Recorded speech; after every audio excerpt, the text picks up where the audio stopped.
Hey everybody, it is Cal and Nitro for Nitromaniac TV's Wrestling Unlimited coming at you from a glorious spring day. Very nice outside, very hot here in and around Nitromaniac HQ. But what wasn't a great day was a couple of days ago, was Thursday, April 15th. Finally getting a chance now to sit down and talk to you guys about this.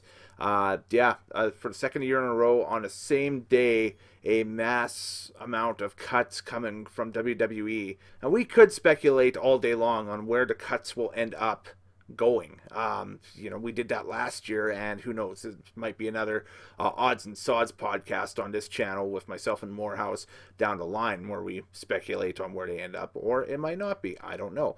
But it's never great to see that, especially during, year two, I guess, of the pandemic, to see people lose, rather high paying jobs due to basically companies' short sightedness, I guess we'll call it. Because the cuts last year for WWE were, while some of them were functional, a lot of them are very short-sighted in my opinion. Case in point, this year, a lot of them are very short-sighted. So first, let's just run down the names on who was cut. And I wanted to wait a couple of days to see if they had ended up cutting anybody else, or if this is just the list that we got. There's been no other announcements here as of Saturday afternoon on the 17th as I record this for you. So I think that's probably everybody we got in this batch, at least for on-air, on-screen talent on the wrestling side. Billy Kay, Mickie James, Chelsea Green, Tucker, Kalisto, Wesley Blake, Samoa Joe, Bo Dallas, Peyton Royce, and Mojo Rawley. A few surprising names on this list, of course. Billy Kay was just featured on one of the two nights in WrestleMania in that Gauntlet Eliminator match for the women's tag team titles. You look at Samoa Joe, who actually was on commentary for both nights, and I'm one of the ones that wonder, okay, how the hell does WWE screw that up? And at one time you had Samoa Joe, Kenta, and Brian Danielson on your roster, and you didn't even fathom to put the three of them in a program together. Yeah, especially after Daniel Bryan came back. I don't know. That's a head scratcher to me. Billy Kay and Peyton Royce, their strengths were as a tag team, and I think that's where inevitably where they end up will be in a tag team setting. I think that they could be a boon for AEW. They can be a major boon for a company like Impact, Ring of Honor as well, if they decide to go that route. That will open up the gateway to Stardom, perhaps, over in Japan, or Shimmer here in North America or so, or any amount of indies, Shine, you name it, for the two of them to reappear at. So I think inevitably in the long run this will be a good move, and I think inevitably in the long run we'll see both of them in AEW. Chelsea Green as well had a very star-studded independent career prior to coming to WWE as Laurel Van Ness, of course, the hot mess, and it seems like, and it sounds like, if you look on social media, that she's kind of rekindled that character a little bit. So she's got a legacy in Impact, so it wouldn't surprise me if she headed back over to Impact. Hey, AEW is a thing. She was on All In. A lot of people forget about that. She was in that four-way at All In with Madison Rayne, Tessa Blanchard, and Dr. Britt Baker. That basically gave people thoughts that was going to be whatever federation that the Young Bucks, Cody, would end up being AEW.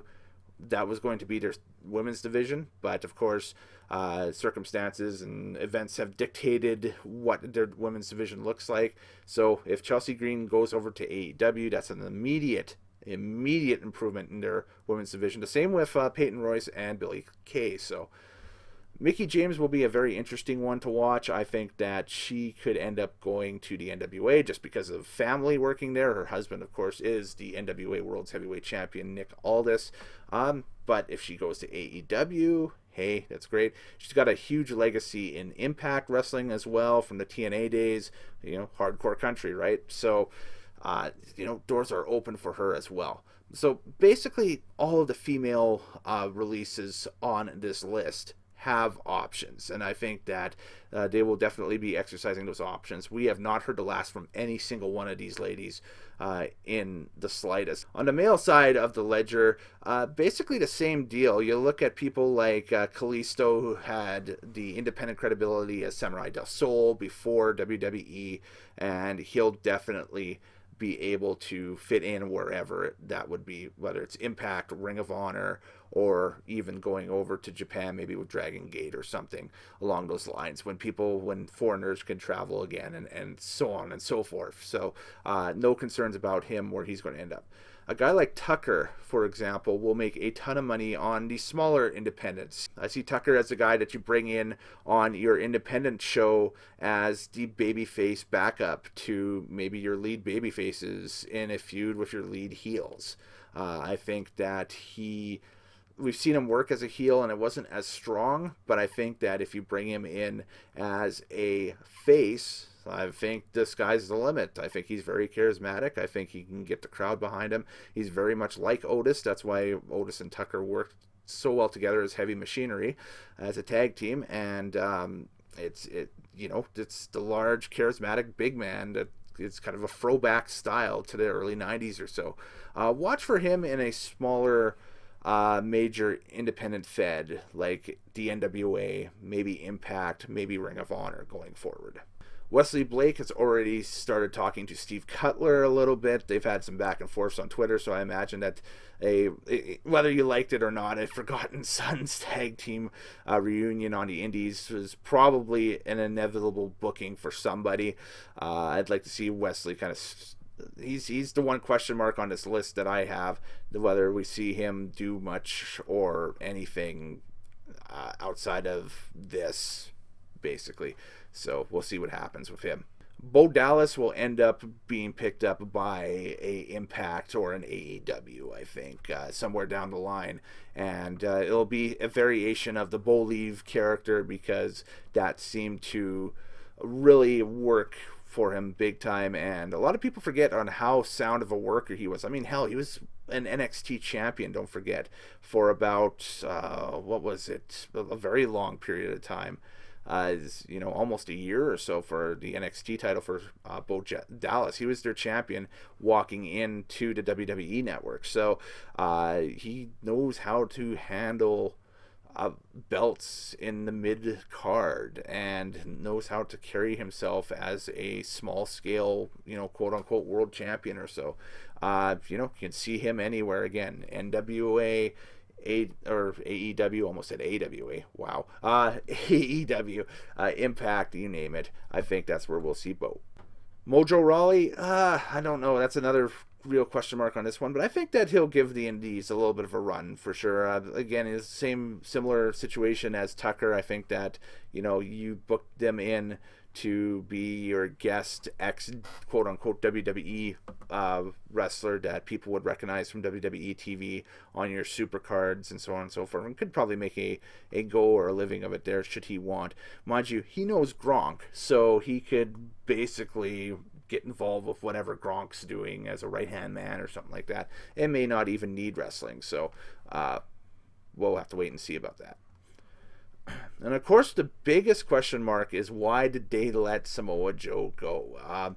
Is it because the concussions have basically sidelined him for the rest of his career? But we've seen athletes come back in previous years, especially in WWE, from concussions and what we would deem, 10 or 15 years ago as career-ending concussion type scenarios and so on and so forth. So world is at his fingertips if he can go as a wrestler, i.e. New Japan, AEW, Impact, Ring of Honor. Definitely all of them would love to have him, because Impact and Ring of Honor Joe has big history with in some cases. AEW, a lot of Joe's former co-workers and friends in the industry and that stuff work at AEW, so it could be very interesting to see what happens there. And of course, Samoa Joe in New Japan would be a tape trader's dream from the mid 2000s or so, but we would get it in 2021, 2022, and it would be just fun to see him work a never open weight title match with Ishii or something. That would be just insane. And hell, that could be a match at Wrestle Kingdom, in the next couple of years or so, should he go that route. So, or do we get Jeff Cobb versus Samoa Joe? Wow, my mind just blowing off of that. So yeah, the world is at his fingertips in the wrestler role should he decide to continue with that.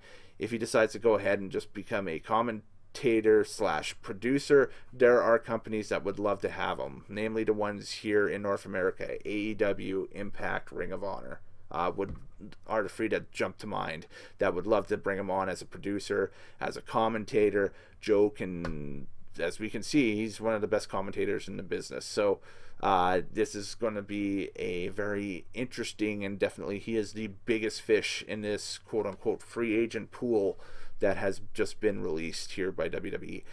And I want to close this video off by saying that, yes, whenever we see cuts like this made by a corporation or sports teams or so on and so forth, wrestling organizations, including this one being the biggest wrestling organization there is right now, we look at it as a negative thing, but we can look at it too as a positive thing. As for the past 2 years, if this remains to be the date, and by the way, mark down April 15th, 2022 in your calendars, your daytimers, your phones, so on and so forth, as the potential WWE release day next year as well, because it seems to me that they're following a bit of a formulaic pattern with this, and that's the day post-Mania that they shed money, so to quote-unquote streamline themselves or whatever, corporate synergy, all that BS, you name it. This also kind of rejuvenates the indies a little bit, because you have all these workers with great talent jumping back into the independent pool and helping out the smaller federations, the smaller companies, such as Impact, such as Ring of Honor. Yes, some of them get scooped up by AEW, but as of right now, we look at it, and AEW is smaller than WWE. I mean, you look at it, it's only comparative. We're talking 40 and 50 years of history, worth of history, with WWE, WWF, WWF right now, versus only 3 years of history, 2 years, 2.5 years, whatever it is, with AEW. So the WWE releases are in a tiny bit of positivity a good thing as well, because the wrestlers who are released, the talent that is released, end up back into the independent pool and make wherever they go better, because they have worked under that WWE system, and they can help out and help these younger talents, or help talents that are like-minded or same age or whatever, or companies, whatever the situation is, out in certain situations, because we're Impact or AEW or Ring of Honor may be looking for an answer towards something. This talent may have the solution to it. So anyways, those are my thoughts. Later days, I'm Kellen Nitro. Happy wrestling watching, and we'll catch you next time here on Nitro Maniac TV's Wrestling Unlimited. Take care.